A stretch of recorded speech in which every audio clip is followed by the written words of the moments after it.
Let me tell you a story about two men. The first man is named Richard. Richard was everything society tells us we should want to be. He was a Harvard-educated executive at Merrill Lynch.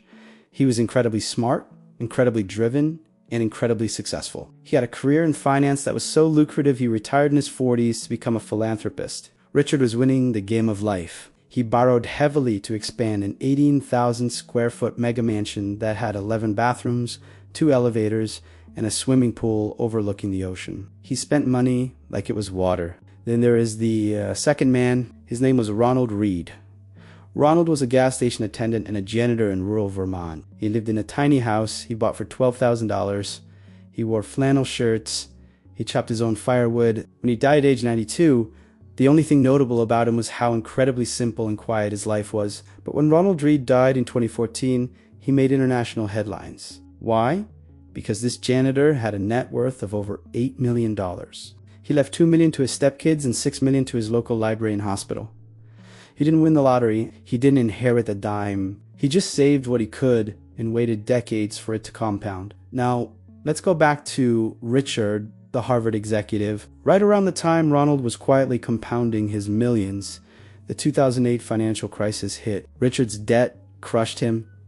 He went bankrupt. The mansion with the 2 elevators was sold in a foreclosure auction for pennies on the dollar. In what other industry is a story like this even possible? Think about it. You will never hear a story about a janitor performing better heart surgery than a Harvard-trained doctor. You will never see a janitor build a better bridge than a trained architect.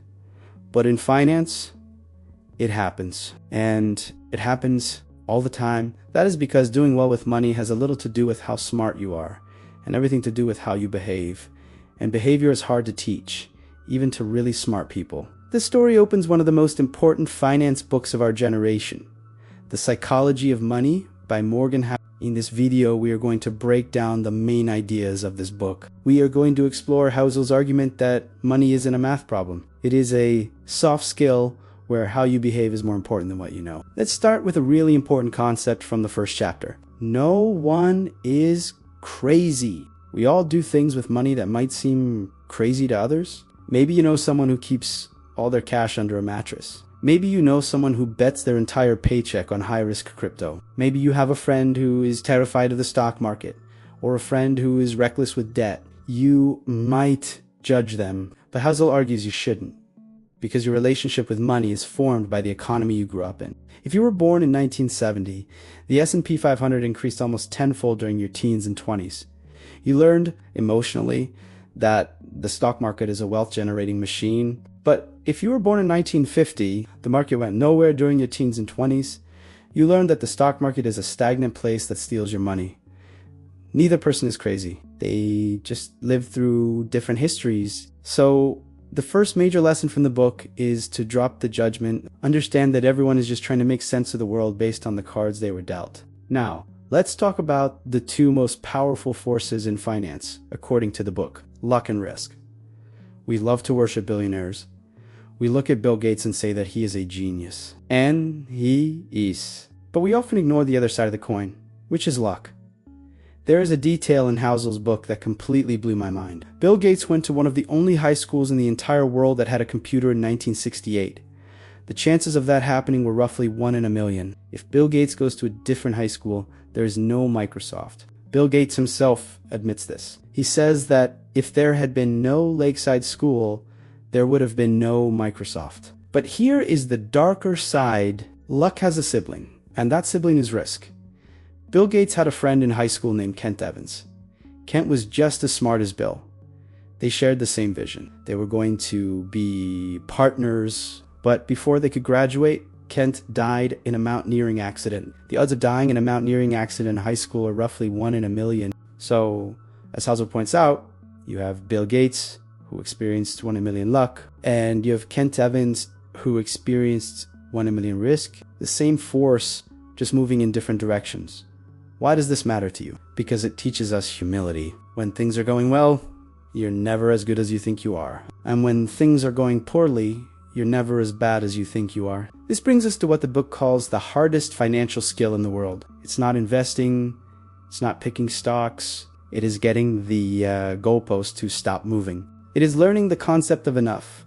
Housel tells a story about a conversation between authors Kurt Vonnegut and Joseph Heller. They were at a party hosted by a billionaire hedge fund manager. Vonnegut asks Heller how it feels to know that their host makes more money in a single day than Heller made from his most famous book in its entire history. And Heller responds, "Yes, but I have something he will never have.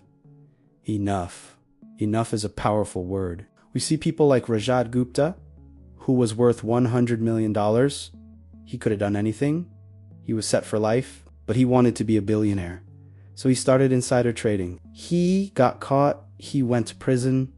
He lost everything. There is no reason to risk what you have and need for what you don't have and don't need. If your expectations rise every time your income rises, you will never be happy. You have to define what enough looks like for you before the world defines it for you. Now, let's talk about the magic of compounding. The book uses Warren Buffett as the prime example here. There are thousands of books written about how he picks stocks. But Housel argues they miss the most important point. Buffett is in his 90s. He started investing when he was 10 years old. If Buffett had started investing at age 30 like a normal person and retired at age 60 like a normal person, you would have never heard of him. His net worth would be about $11 million. Not bad. But it's not $84 billion. Here is the statistic that matters. Roughly 99% of Warren Buffett's wealth was earned after his 50th birthday. That is the power of compounding. The human brain literally cannot handle exponential numbers. We think logically, 1, 2, 3, 4, but compounding is 2, 4, 8, 16, 32. So what is the lesson here for us? You don't need to find the next Amazon to get rich.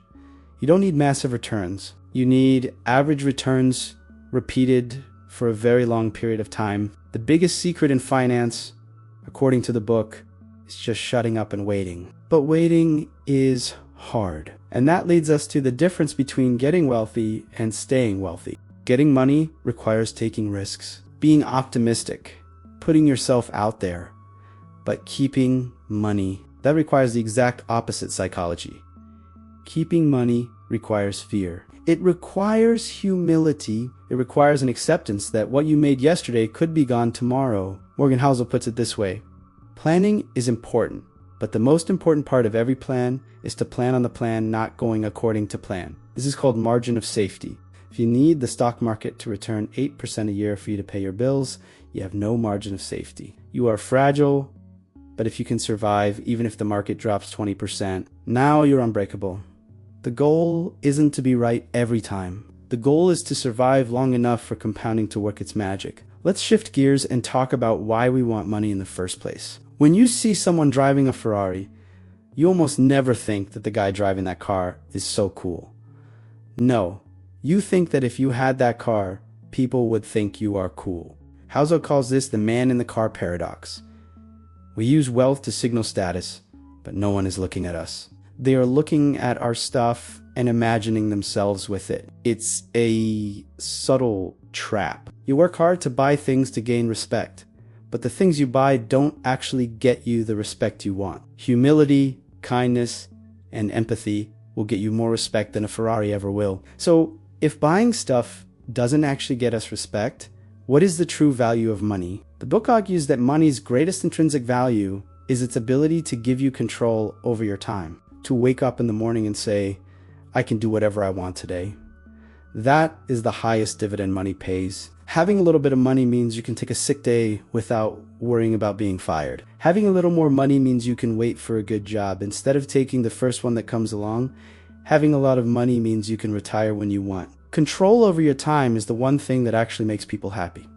Now, here's a distinction that most people miss. The difference between being rich and being wealthy. Rich is current income. It's what you see. It's the nice car, the big house, the Instagram photos. You can see who is rich. But wealth is hidden. Wealth is income, not spent. Wealth is the nice car, not purchased. The diamond, not bought. The first class upgrade declined. We struggle with this because we are visual creatures. We learn by imitation. But you can't see wealth. You can't see a bank account that is growing. You can only see what people spend. This is why it is so hard for many of us to accumulate wealth. We are trying to copy a habit that is invisible. To wrap this summary up, I want to leave you with one final thought from the book. You stop trying to be rational. In finance, we are taught that we should be like robots. Cold, calculating, rational machines. But you are not a spreadsheet. You are a person. You have emotions. You have a family. You have to sleep at night. So don't aim to be rational. Aim to be reasonable. On paper, it makes sense to never pay off your mortgage if interest rates are low, because you could invest that money and make more. That is the rational choice. But if paying off your house gives you peace of mind, if it makes you feel safe, do it. Even if the math says it's wrong. If holding a year's worth of cash in a savings account makes you feel secure, even though inflation is eating it away, do it. The best financial plan is the one that you can stick to. And you are more likely to stick to a plan that accounts for your emotions. Success with money isn't about being the smartest person in the room. It's about being the one with the most discipline, the most patience, and the best understanding of your own weird human brain. Start small, be patient, define what enough means to you. And remember the core lesson of the psychology of money. The goal isn't just to be rich, it's to be free.